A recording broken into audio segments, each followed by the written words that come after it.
राष्ट्रपती द्रौपदी मुर्मू यांनी सुधा मूर्ती यांना राज्यसभेसाठी नामनिर्देशित केले। खुद्द पंतप्रधान नरेंद्र मोदी यांनी सोशल मीडिया प्लॅटफॉर्म एक्सवर ही माहिती दिली आहे।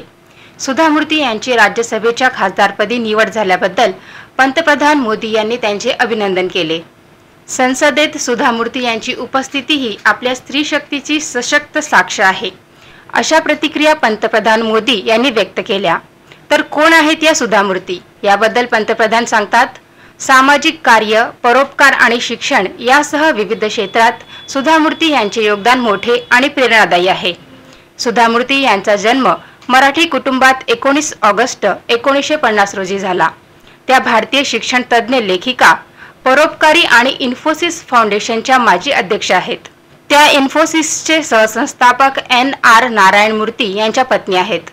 2006 मध्ये भारतीय सरकारने सामाजिक कार्यासाठी मूर्ती यांना पद्मश्री हा भारतातील चौथा सर्वोच्च नागरी पुरस्कार प्रदान केला।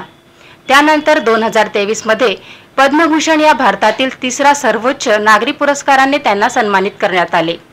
सुधा मूर्ती यांनी संगणक विज्ञान आणि अभियांत्रिकीमध्ये व्यावसायिक कारकिर्दीची सुरुवात केली।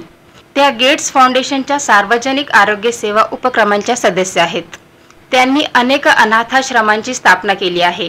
ग्रामीण विकासाच्या प्रयत्नांमध्ये त्यांनी भाग घेतला आहे। कर्नाटकातील सर्व सरकारी शाळांना संगणक आणि ग्रंथालय सुविधा उपलब्ध करून देण्याच्या चळवळीला पाठिंबा दिला आहे आणि हार्वर्ड विद्यापीठात मूर्ती क्लासिकल लायब्ररी ऑफ इंडियाची त्यांनी स्थापना देखील केली आहे। मूर्ती यांच्या परोपकारासाठी आणि कन्नड आणि इंग्रजी भाषेतील साहित्यातील योगदानासाठी प्रसिद्ध आहेत।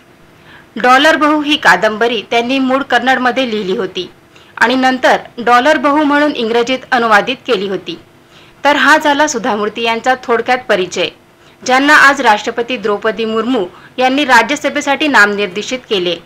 संपूर्ण देशभरातून सुधा मूर्ती यांच्यावर अभिनंदनाचा वर्षाव होत आहे। ठळक घडामोडींसाठी देशोन्नती न्यूज चॅनलला सबस्क्राइब करा आणि बेल आयकॉन प्रेस करा।